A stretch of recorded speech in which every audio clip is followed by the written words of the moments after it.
आता मी मॅन्शनच्या लॉनमध्ये आहे बघा. हा मेन गेट आहे, आपल्याला आत जायचं आहे. ही डायनिंग रूम आहे आणि इकडे काहीतरी एक सिक्रेट दरवाजासारखं दिसतंय. खुर्चीवर बसून मस्त ओशन बघायला काय मजा येत असेल. आणि हे किचन, काचा उघडल्या आहेत कारण बाहेर एकदम परफेक्ट टेम्परेचरचा वारा आहे.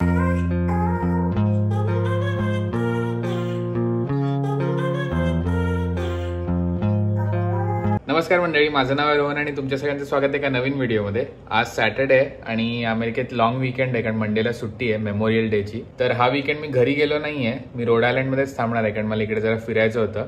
आणि 2 दिवस रोड आयलंड आणि 1 दिवस कदाचित बॉस्टनला जाऊन फिरीन. तर सगळीकडे तुम्हाला पण माझ्याबरोबर नेईन. आणि माझ्याबरोबर माझा एक मित्र पण असणार आहे, पण तो व्हिडिओमध्ये येणार नाही, पण मला शूटिंग करायला मदत करेल. तो काल रात्री 10 वाजता लँड होणार होता, पण त्याची फ्लाईट सॉलिड डिले झाली म्हणून 2:30 वाजले आम्हाला इकडे हॉटेलमध्ये यायला. मग मी विचार केला सकाळी एकदम लवकर उठायला नको, म्हणून आता मी रेडी झालोय आणि ब्रेकफास्टची वेळ तर गेलेली आहे, तर आम्ही ब्रंच करायला जाणार आहोत. आणि ब्रंच नंतर आपण जाणार आहोत न्यूपोर्टमध्ये. न्यूपोर्ट एक रोड आयलंड मधलं शहर आहे, तर तिकडे खूप सारे मॅन्शन्स आहेत कारण रोड आयलंडमध्ये खूप जुन्या श्रीमंत फॅमिलीज राहतात. तर त्यापैकी एक वँडरबिल्ट फॅमिली आहे, त्यांचं एक खूप मोठं मॅन्शन आहे, त्याला ब्रेकर्स मॅन्शन असं नाव आहे. तर त्या मॅन्शनची टूर करायला पण जाणार आहोत आणि तुम्हाला पण नेतो. तर चला आता निघूया. एकदम खतरनाक वेदर आहे वीकेंडला इकडे. सनी आहे, 17-18 डिग्री मिनिमम आहे आणि मॅक्झिमम 21 डिग्री आहे. मला माहिती आहे मुंबईमध्ये सॉलिड गरमी आहे, तर मम्मी पण बोलत होती की खूप गरमी आहे, सगळे मित्र पण बोलत आहेत. पण इथे एकदम परफेक्ट वेदर आहे, एकदम हिरवगार आहे कारण पाऊस पडून गेला लास्ट वीकेंडला. आणि गाडी आपल्याला मिळाली आहे ही मिनी व्हॅन. ही मी मुद्दाम घेतली आहे कारण लास्ट व्हिडिओमध्ये मी मम्मी डॅडीबरोबर कॅम्पिंगसाठी एक व्हॅन घ्यायचा विचार करत होतो, त्यासाठी ही व्हॅन मी घेतली आहे. आणि ह्याचे पण फीचर्स मी तुम्हाला उद्या दाखवीन, आज जरा उशीर होतोय म्हणून आता पहिले निघूया आपण. आणि ही स्पेसिफिक व्हॅन का ते मी तुम्हाला नंतर सांगेन.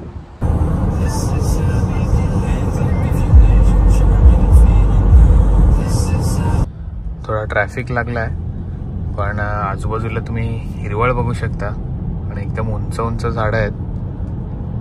आणि जेव्हा मी फर्स्ट टाइम रोड आयलंडला आलो होतो तेव्हा थंडी होती, म्हणून तेव्हा सगळं असं ब्राऊन होतं. आणि आता मागचे 2 आठवडे पाऊस पडत होता म्हणून मस्त हिरवं झालं सगळं. काचा उघडल्या आहेत कारण बाहेर एकदम परफेक्ट टेम्परेचरचा वारा आहे आणि एकदम फ्रेश एअर आहे. पोचलोय आम्ही आमच्या ब्रंचच्या ठिकाणी. बाजूला गाडी बघा.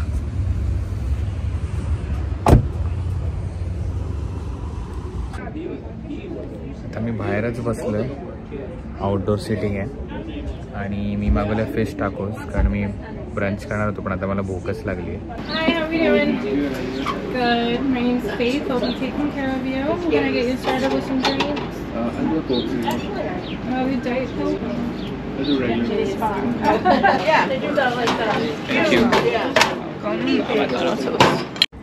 मित्राचा आवोकाडो टोस्ट विथ फ्राईज आलाय आणि यात माझे फिश टाकोस बरोबर. मी पहिला घेतला कोक. Wanted to do brunch, you could. Or do you want a lunch menu slice? Raisins, okay, आता लंच करून झालेलं आहे आणि आता डायरेक्ट आपण त्या मॅन्शनच्या इकडे जाऊया न्यूपोर्टला. तर आम्ही अवॉइड हायवे केलं आहे मॅप्सवर, म्हणजे आतल्या रस्त्याने जरा टाउन बघता येईल मला. वेगवेगळे छोटे छोटे टाउन्स येतात ते, कारण हायवेवर असलं की स्ट्रेट रस्ता असतो, आजूबाजूला फक्त झाडच दिसतात. इकडे बघा आतमध्ये घरं आहेत छोटी झाडाच्या आत. पेट्रोल भरायला आलो आणि बाजूला गाडी बघा, लॅम्बोर्गिनी. पेट्रोल भरून घेतो.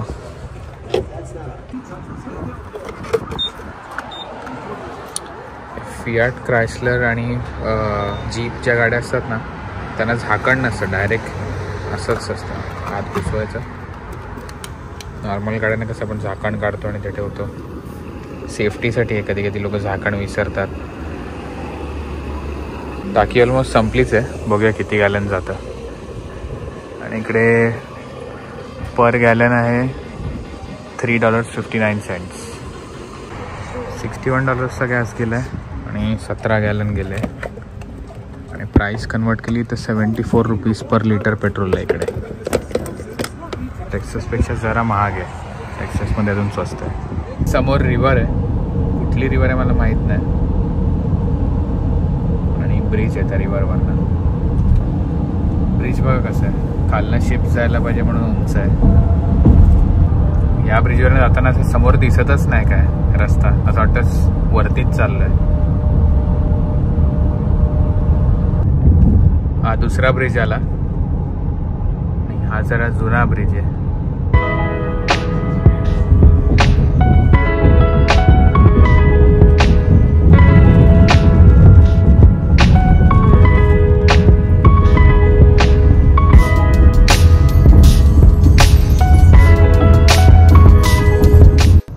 छोट्याशा गल्लीतून आम्ही चाललोय. बघा सगळी जुनी घरं.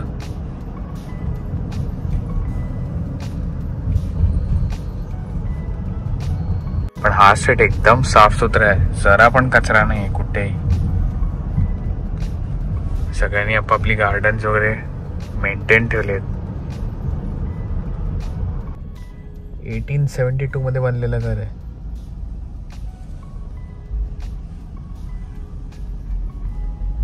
अजून जुनं वाटतंय. सकाळी बघायला मस्त वाटतंय, रात्री भयानक वाटेल. सगळीकडे छोटं छोटं आहे बघा. छोटी एक बेकरी आहे. घर मस्त आहे डार्क कलरचं. इथून हा रिच एरिया स्टार्ट झालाय. या घराची साईज बघा.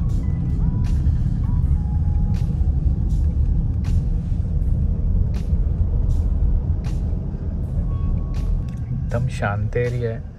पण इथे लोक रस्त्यावर चालताना दिसतात. टेक्सासमध्ये युजली दिसत नाही, पण एवढ्या गरमीत टेक्सासमध्ये चालली तर करपतील लोक, म्हणून पण असेल. पण एकदम मस्त एरिया आहे.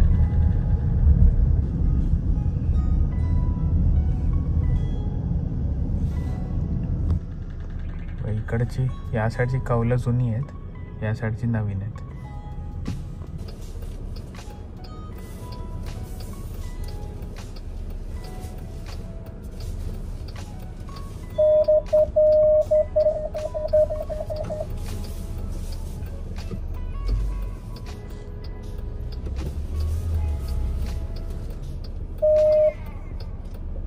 Perfect parking. आता मला हाफ माईल दूर पार्किंग मिळालं आहे आणि मुद्दाम मी एकदम जवळ नाही लावली, कारण जरा चालत एरिया बघायला जास्त मजा येईल म्हणून आता आम्ही चालतोय. आणि भरपूर टुरिस्ट आहेत, सगळे इकडे चालतातच आहेत. आणि समोरून येते तशी ट्रॉली टूर पण करू शकलो असतो, त्याच्यामध्ये बसून ते लोक प्रत्येक मॅन्शनच्या अवतीभोवती फिरवतात. पण मला वाटलं चालतच जास्त मजा येईल.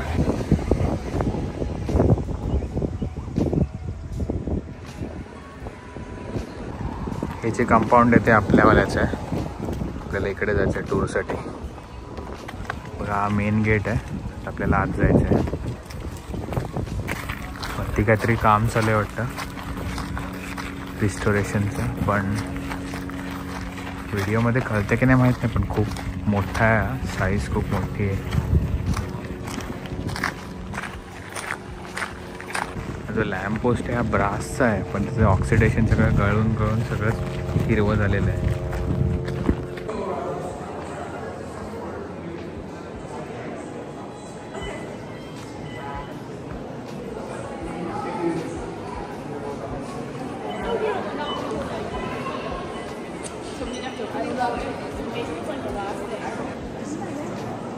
त्या सीलिंगचे डिटेल्स बघा.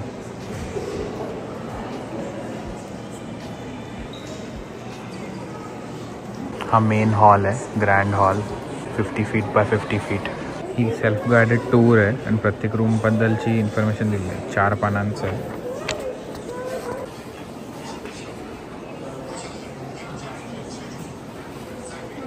ही ब्रेकफास्ट रूम आहे त्यांची. इकडे अलाउड नाही जायला, म्हणून फक्त एवढंसंच ओपन करून ठेवलेलं आहे.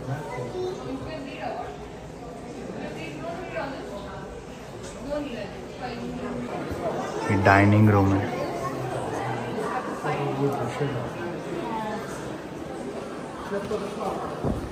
Welcome to the dining room.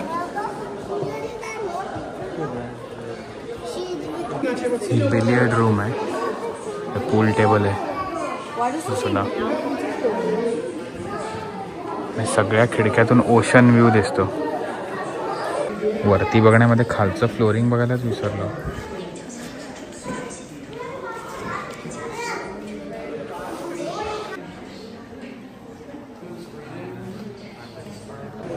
बाहेर पण जायचं आपल्याला.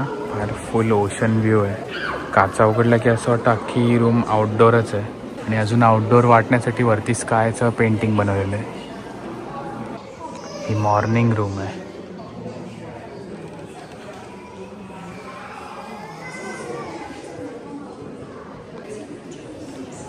ही आहे म्युझिक रूम.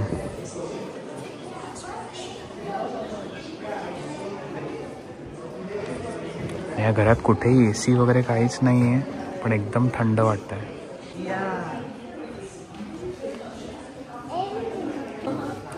ही लायब्ररी आहे.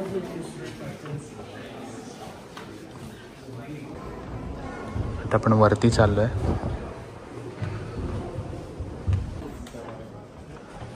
बेडरूम आहे.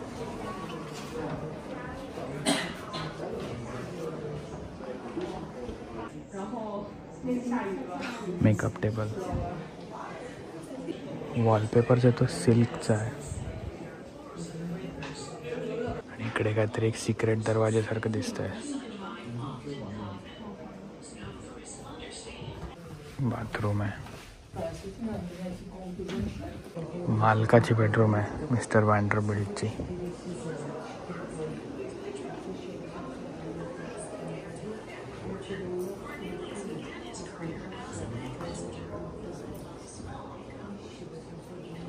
इथं मिस्टर वँडरबिल्टची ड्रेसिंग रूम आहे.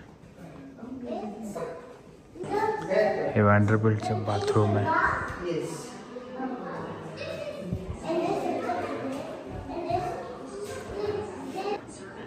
ही मिसेस वँडरबिल्टची बेडरूम आहे. दोघांचे बेडरूम वेगळ्या का होता माहीत नाही मला, पण वेगळे आहेत.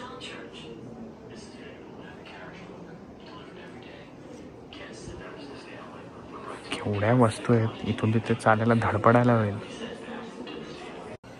हा तिचा बेड आहे आणि या फोनवरनं ती स्टाफला फोन करून बोलवायची. ही मिसेस वँडरबिल्टची ड्रेसिंग रूम आहे. तिकडे बेडरूम होती आणि इकडे ही ड्रेसिंग रूम आहे. ड्रेसिंग रूममध्ये परत एक बेड आहे. ही त्यांच्या मुलीची बेडरूम, मुलीचं बाथरूम आणि तिची बेडरूम.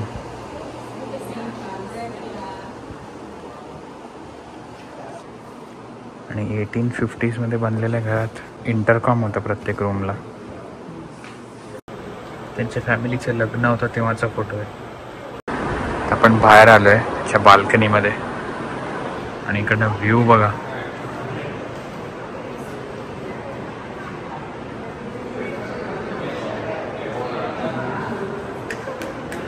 खुर्चीवर बसून मस्त ओशन बघायला काय मजा येत असेल. गेस्ट बेडरूम आहे. परत आपण खाली चाललोय. जे कपडे लटकवायचे हँगर्स, साफसफाईचे सामान आहे सगळं. तेव्हाचे व्हॅक्यूम क्लिनर्स. आणि हे किचन.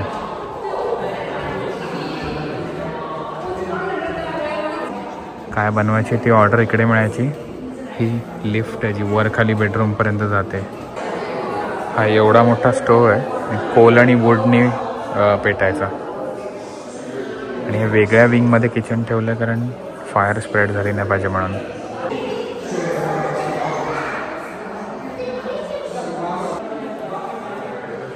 आणि हे वेगवेगळ्या टाईपचे मोल्ड ठेवलेले आहेत.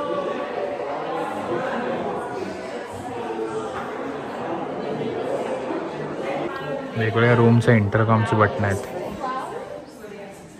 आणि हे त्यांचं प्लेटचं सगळं स्टोरेज आहे कटलरीचं, डिनरवेअरचं. जर हे तुम्हाला कमी वाटत असेल तर वरती पण तेवढंच आहे. किती श्रीमंत फॅमिली असली तरी त्यांच्या सेटमधला एक कप तर फुटलाच. इथं मॅन्शनची बॅक साईड आहे. इकडे आलो आता. हा ओशन व्ह्यू आहे. आता मी मॅन्शनच्या लॉनमध्ये आहे आणि इथे खूप सारे लोक असेच बसले आहेत लॉनमध्ये. आणि बघू शकता केवढा मोठा आहे आणि ते मागे फुल ओशन व्ह्यू आहे. टेम्परेचर पण एकदम परफेक्ट आहे कारण 19 डिग्री आहे आणि मस्त ऊन पडलंय. एकदम परफेक्ट समर वेदर आहे. मला कमेंट्समध्ये सांगा तुम्हाला कसा वाटला हा मॅन्शन. मी 2 तास आरामात मस्तपैकी एक एक गोष्ट बघत होतो आणि ऑब्झर्व करत होतो कसं तेव्हाच्या काळचं आर्किटेक्चर आहे आणि फील करत होतो की ते लोक त्या रूममध्ये झोपताना त्यांना कसं वाटत असेल, जेवण बनवताना कसं वाटत असेल, जेवताना कसं वाटत असेल. आता हा क्लिफ वॉक म्हणून आहे तो आम्ही करतोय. त्या नदीच्या काठी फक्त चालत चालत वॉकवे आहे. खूप वेळ चाललं पण सेमच गोष्ट दिसते म्हणून आता आम्ही युटर्न मारतोय. आता मी चेंज वगैरे केलेलं आहे आणि आता आम्ही डिनरसाठी चाललो आहे बाहेर. इकडे मला कोणीतरी एक चस्का नावाचं इंडियन रेस्टॉरंट आहे ते मला रेकमेंड केलं होतं. नॉर्मली तर मी इंडियन खात नाही पण हे रेस्टॉरंट खूप लोकांनी रेकमेंड केलं म्हणून मी चाललोय.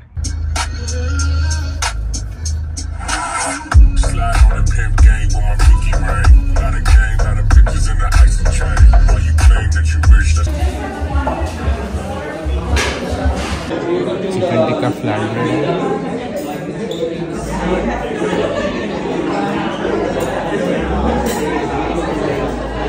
या न्यूपोर्ट क्रीमरीमधनं आईस्क्रीम घ्यायला आम्ही थांबलो होतो आणि लाईन बघा इकडे. मी जेव्हा आलो लाईनीत तेव्हा मी 4था होतो आणि मला अर्धा तास लागला आईस्क्रीम घ्यायला. आता केवढी लोक आलेत बघा. हे जे मागचे आहेत त्यांना तर ब्रेकफास्टला मिळेल आईस्क्रीम. अर्धा तास थांबलो पण वर्थ इट होतं. ओके सो आता मी परत हॉटेल रूममध्ये आलो आहे. डिनर केलं, आईस्क्रीम खाल्लं आणि त्याच्यानंतर आता खूप दमलो आहे आम्ही. तर आता झोपायला जाऊ आणि उद्या काय प्लॅन करायचं ते अजून माहीत नाही आहे. तर उद्या सकाळी उठल्यावर डिसाईड करू. बहुतेक बॉस्टनला जाऊ नाही तर इकडे कुठेतरी फिरू आसपास, पण ते सकाळीच बघू. आणि मेन म्हणजे रोड आयलंडमध्ये अजून एक गोष्ट म्हणजे कॉन्ज्युरिंग पिक्चरमधलं जे घर होतं ते ओरिजिनल घर या स्टेटमध्ये आणि त्या घराचे टूर्स पण होतात. तर मला तिकडे जायचं होतं पण मी ऑनलाईन बघितलं तर त्यांचे टूर्स सगळ्या बुकड आहेत जून एंडिंगपर्यंत म्हणून जाता आला नाही. पण उद्या बघीन त्या रस्त्याने जाऊन लांबून तरी ते घर दिसलं तर तुम्हाला दाखवीन. आणि ते आत्ता पण हॉन्टेड आहे आणि तिकडे लोकांना रात्री राहायला वगैरे पण देतात त्यांच्या लॉनमध्ये. पण त्याच्यामध्ये जायच्या आधी वेवर साईन करावा लागतो. जर तुमच्यावर काय आलं स्पिरिट डिमन वगैरे किंवा काय भूताटकी प्रकार झाला तर ते लोक जबाबदार नाही आहेत. हा वेवर साईन करून घेतात. पण आपल्याला जाता आला नाही तर आता बघूया लांबून तरी दाखवीन तुम्हाला उद्या जर जमलं तर. ओके तर मी आता घरी आलेलो आहे आणि व्हिडिओ एडिट करतोय. ट्रिप इकडे संपलेली नाहीये पण मी एडिट करताना मला कळलं की व्हिडिओ खूप लांब होतोय म्हणून मी ही ट्रिप 2 पार्टमध्ये करणार आहे. हा पहिला पार्ट होता आणि तेव्हा माझ्या लक्षात नव्हतं म्हणून मी आउट्रो शॉट घेतला नाही म्हणून आता घेतोय. तर सेकंड पार्ट नेक्स्ट व्हिडिओमध्ये असेल आणि हा व्हिडिओ यायला खूप उशीर झालाय म्हणून मी नेक्स्ट व्हिडिओ संडेलाच अपलोड करीन म्हणजे 2 दिवसानंतर. तर हा व्हिडिओ मी इथेच एंड करतो आणि जर आवडला असेल तर प्लीज लाईक, शेअर, सबस्क्राईब आणि कमेंट करायला विसरू नका आणि भेटूया एका नवीन व्हिडिओमध्ये. थँक्यू.